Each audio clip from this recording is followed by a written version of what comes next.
And so it is a reality consideration, that which the Buddha was pointing to. People have many different agendas for meditation or for so-called spiritual life, inverted commas, or religious life. For some, the idea that the world is just inherently difficult, inherently painful, inherently bad is a given, and for them, believing in an afterlife or a future life where everything is going to be better is sufficient.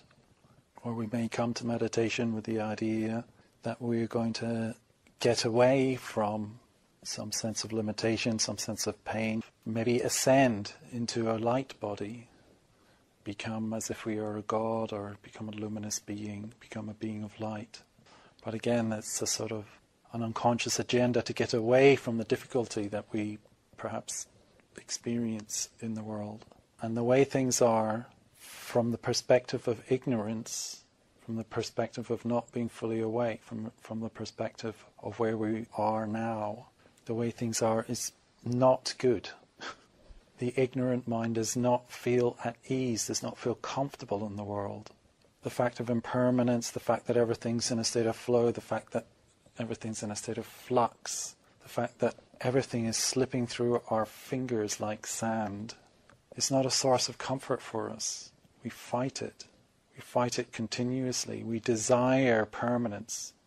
We desire solidity. We desire certainty. We desire knowing who we are. We desire being free from the spectre of aging. We want the embrace of warmth and security and everlasting happiness, ideally. But the fact is that's not how things appear to be. The fact is that there is this irritation right here, right now, that things are never quite sufficient. The body is painful. More often than not, there's something that's not quite right about it. Conditions are never perfect, and then if they do become perfect, they very quickly change. We don't always enjoy the company we're in, or the room we're in, or the temperature of the room we're in. We don't like the winter, we don't like the summer, we don't like the insects, we don't like the food. There's so many things that are sources of irritation for us, aren't there? And so much fantasy about a future life where somehow the vast majority of that irritation has been eradicated. And so the whole notion then of spiritual life and of meditation is it can also be subject to that same fantasy. We can use it in a similar way, believing that somehow we're going to conspire to escape. But the Buddhist path has sometimes been called the wisdom of no escape. And so there is this unrelenting focus on the thing that we are trying to escape from, turning towards it, instead of living in reactivity to it. So the first noble truth, the first thing that we should really, in a sense, surrender to and come to if we want to get real, is the noble truth of dukkha, is the noble truth of that things aren't exactly quite right in this moment. However that quite rightness expresses itself, whether it's a mood or a physical sensation or some other conditions or circumstance in your life, whether it's financial or your relationships or your problem with your broadband not working properly or, getting the wrong bill. There's always an irritation, isn't there? And we have a habitual way of responding to that irritation. And that responding, that reactivity, is born of desire, the desire for things to be otherwise. So the desire for things to be other than they are right now is a source of stress. That source of stress is the definition of me. It's the definition of this story of meanness, the stress, that you feel it in the body as a kind of contraction, as a kind of a struggle, as a kind of tightness that's not in sync, not at ease with the way things are. And so in order to help us map it more clearly, the Buddha pointed out, well, there are actually three different facets to this desire, and the way it operates and the way we react to the moment in order to try and modify it. And the Buddha, he used the story of a leper because in India, lepers, when they had leprosy, they would gather together in groups and they would light a brazier, a fire, with hot metal, and then they would sear their skin over the fire. And he says, because there's a change of sensation, they feel relieved of their disease. This is how the Buddha described the way lepers would relieve themselves of disease. Well, similarly it is with us. When we don't feel comfortable in the moment, we seek a change of sensation in order to feel relieved of our disease, our dis-ease. That is real, that dis-ease, that is a noble truth, the dis-ease that is to be realized and accepted and opened to. We become sensitive to that dis-ease, that imperfection, that not quite rightness, that sense of things could be better than this. Surely my life is more than this, amounts to more than just this moment. Can certainly imagine how it could amount to more than just this. So then the three kinds of desire are the desire to get away from. So say if there's body pain, we desire to get away from it. We desire to destroy it. We desire to annihilate it. Call it vibhava tanha, the desire to not become something. It doesn't need to just be pain. It can be, you can notice it in your daily life. I notice it often when I'm standing at the post office queue. I desire the lady at the front of the queue who's telling the postmistress about her child's birthday party in great detail to go away. I desire her not to exist. And I desire to be in my car driving towards the thing I want to be doing. So that's bhavatana. I desire to become something other than standing in the queue. And it creates a stress, it creates a tension that then obscures the lucidity of awakened presence. It makes the world become solid. My senses get locked into what is actually happening in the space I'm in, and the sense of me solidifies with a force. Me and the way I want it to be. There's me and the way I want it to be, and then there is the truth of the way it is. The gap between those two, in a sense, defines the journey of what I would regard, what I would say is spiritual life for real. So then if I can notice that the desire, that I'm already beginning to unpick the underlying dynamic, I'm bringing awareness to bear on something that's creating stress in my life, and bringing awareness to bear on that actually starts to put a brake on the ignorant habit of continuously making the me story real. So there's that polarity, there's the bhavatana, vibhavatana, the desire either to become or the desire to get rid of.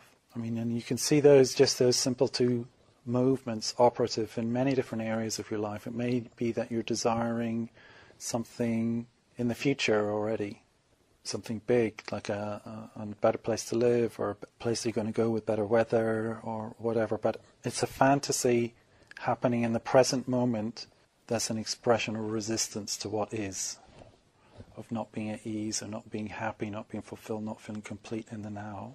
Similarly, we have fantasies about getting rid of things, don't we? So it's those two fantasies, those two things either go on, they get woven into thoughts of the past, woven into thoughts of the future. The third kind of the desire is what they call kama tanha, sensual pleasure. Is the using the senses to seek out a modifying experience that gives rise to some sense of increased fulfillment, a betterment of what the moment is now.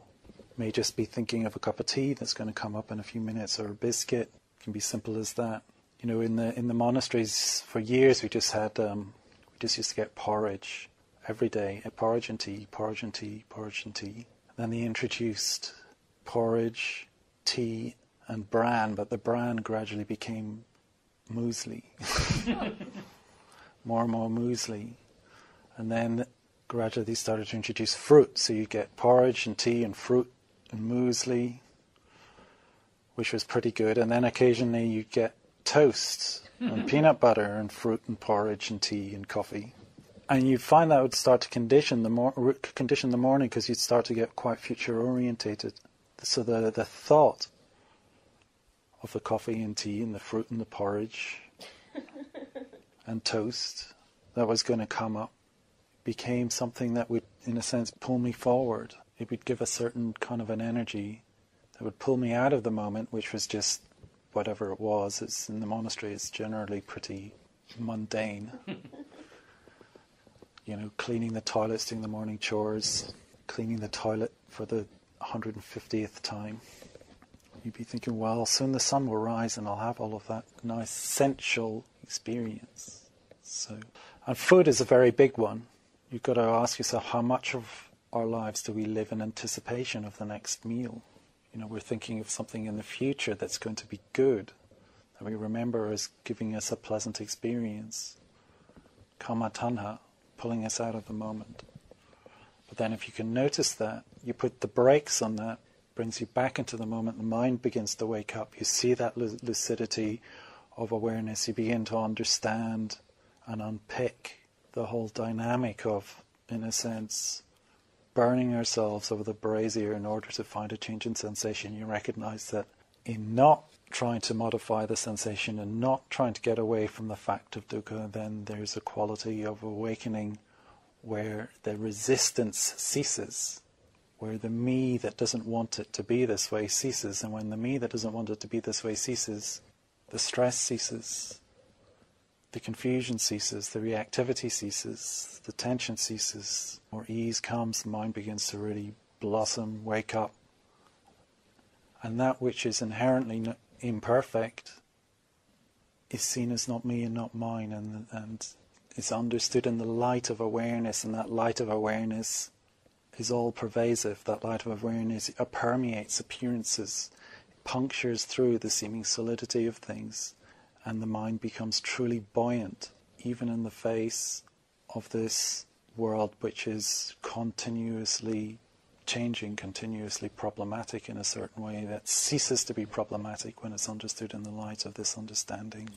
So, First Noble Truth, there is dukkha, there is this abrasive, imperfect reality that is a fact, that gives rise to an experience of suffering, gives rise to an experience of agitation, born of resistance, born of my reactivity to it. The cause is my reactivity, which has these characteristics of trying to get away and destroy something, or trying to get to something better, or then seeking some distraction through the senses. So there are these three desires. That the cause, when seen, ceases to be something that pulls us in. And then we see that the dukkha ceases. The dukkha, nirodha, they say, we essentially chill out. The pain of the present moment begins to fade into the distance. It's not that it necessarily disappears, but it's arising within this light of awareness that's no longer personalizing it, no longer dramatizing it. So that First Noble Truth then is quite a hard one to get, isn't it? To just accept. Just to accept that, and sink into the fact that things can't be changed. No, you can't go back on the past. It's nothing to do with the past, it's to do with the present. It's to do with the fact the present is irritating. It's irritating. But I mean, the fact that it's irritating is something we're habitually fighting. We're habitually trying to compensate for the fact that it's irritating, and find some way of improving or insulating ourselves from that irritation. We don't recognize the benefit of allowing that irritation just to become fully conscious. And then actually think that's a way out. Yes, well, it's like any teaching, it's very open to misappropriation and misinterpretation. A lot of people take this idea of suffering and just use it as a way of labeling, without recognizing that it's a tool. This teaching is really a tool, and then you have to learn how to pick that tool up and then sink it into the soil of your own experience, which is not what we're usually used to doing. We're just used to taking the idea and thinking that because we got the idea, we've understood it, what it means, when we don't. Sure, no. We used to talk about it sometimes in our community as a kind of necrophilia, or love of death. Right. You kind of get off, literally get a feeling of being alive, because the world is shit. The world is shit. Well, we've got sewers, haven't we, and toilets. the world is shit, and I find this teaching that and it's going to allow me to escape from the world.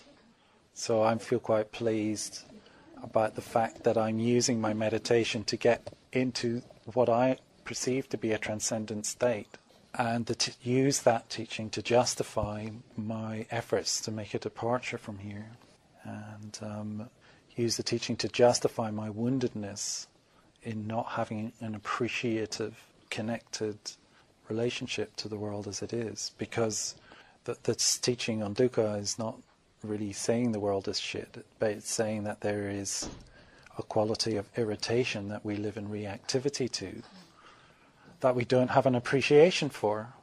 We don't appreciate the actual liberating dimension that there is to this truth. And that when we enter into an appreciative relationship to the fact of that impermanence, then it becomes a key to liberation. But we can't bypass our pain, and we can't also bypass, if the woundedness is too severe, we can't actually locate that sense of appreciation for the benefits of being present in that way. Well, in the way I've described, it is all there is. Apparently, it's all there is in the realm of appearances. But then there's the unmanifest, or the awakened sort of essential nature that is realized as a result of being in relationship to this movement. Basically, it's a world of movement, isn't it? It's the movement, it's the change, it's the fact of impermanence that gives rise to anxiety and fear. That's basically it. That's all there is to it.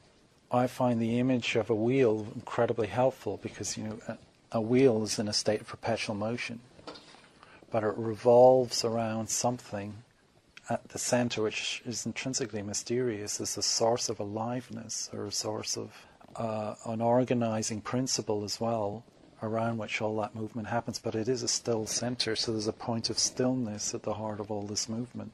There's a point that is unmanifest at the heart of everything that's manifest. And so if we go to this movement, which is a source of instability and a source of is problematic, we'll come to the center of it, and the knowledge of that center is our unborn nature. Yeah, you see the teaching of the Noble Truths, especially the one on what's generally talked of as suffering in this culture, is not a teaching that's to be believed in, and it's not a philosophy of life either. All it is, it's a contemplative tool. Buddhism offers us tools for looking at our own experience, to take us beyond where we find ourselves. Where we find ourselves is interpreting this world as painful and suffering. That's why everyone's running around like a headless chicken already. That's pure fantasy. Meditation is painful for most people. Mentally and physically.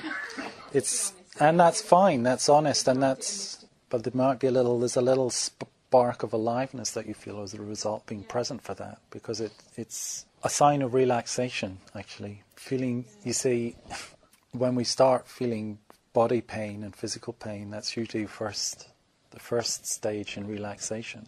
It's not that it wasn't there before, it's just that we were so preoccupied in our busyness that we weren't sensitive to it. So all we are doing is putting the brakes on the busyness and asking people to have a look and see what's there, and usually what's there is pain. Let's be honest about it, that's basically it. A certain amount of pain, it's not absolute pain, but there's a quality of pain, but there can be other things present as well, like qualities of awareness that is free from pain as well, a quality of aliveness and awakeness, being awake and being energized. And that can mature into much more sort of wise perspective.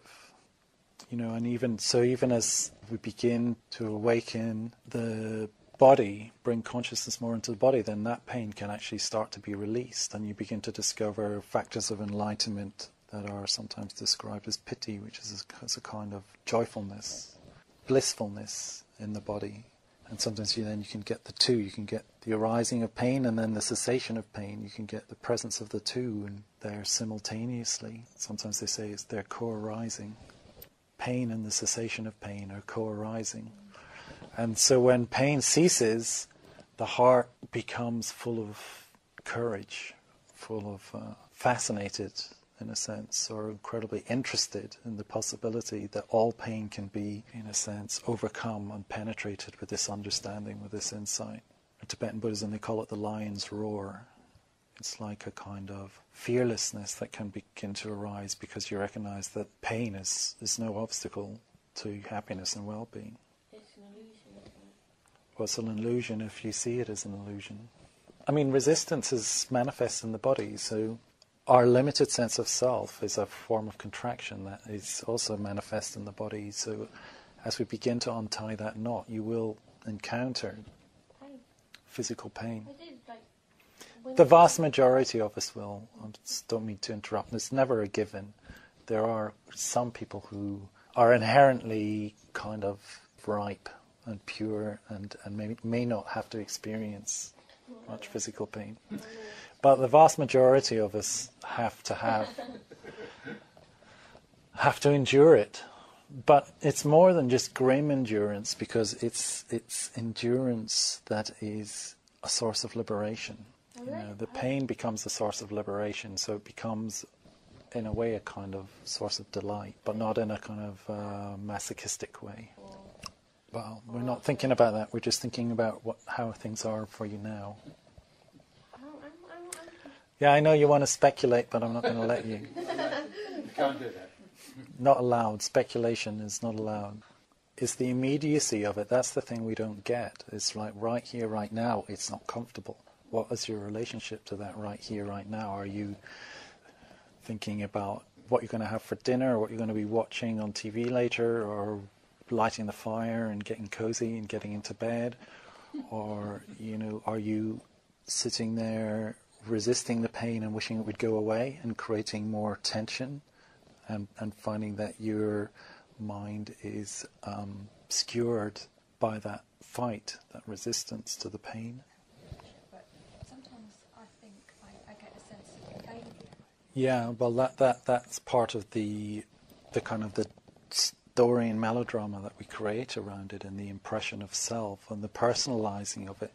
So I think it's a very important point, because I think all of us somehow feel it's a kind of a failure to not feel at our best right now all of the time. It can be almost a source of shame. I'm not perfect, or I'm not a strong person, or I'm not a happy person, or I'm not a together person.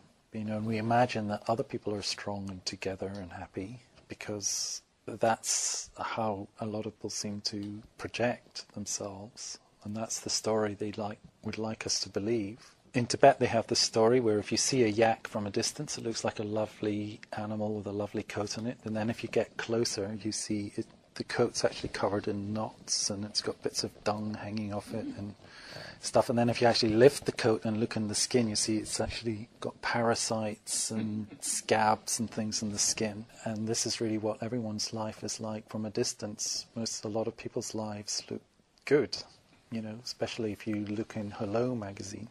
Yeah, exactly. It looks like their lives are pretty good. But then similarly, if you to get closer and closer, it's a similar process. You begin to see there were stresses and strains, fears and anxieties, and we're afraid of despair, because despair is what happens when our strategies for making everything okay and being on top of things fail. But my teacher was always asking, you know, because I was always wanting to try, and I was not so crass as to say it to his face, but I like to intimate that things were going well in my practice, you know, and try and let him know how my understanding was maturing, etc., etc. But he basically, whenever I went there, he just used to say, "I'm not interested. What amazing experiences you're having. Have you experienced despair yet?" That's what And that's basically it. You run away from it, but when you do have a really bad time. Sure, despair is When you honest. away from it, you know? Yeah, despair is honest.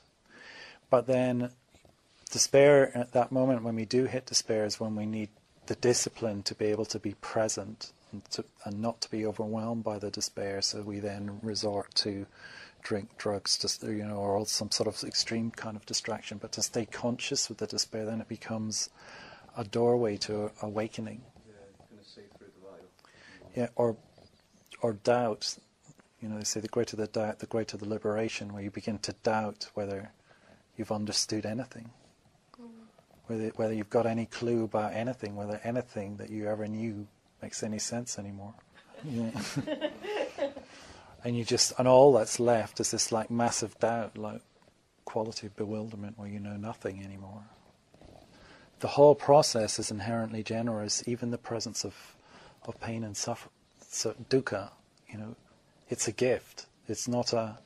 So the people who say dukkha, that Buddhism is an annihilationist teaching because it points to the suffering as being true, they're completely misinterpreting the fact that that suffering is there as a gift to bring us into an awakened alignment with the way things are, as opposed to being caught in a reactive response to the way things are and constantly trying to get away from it.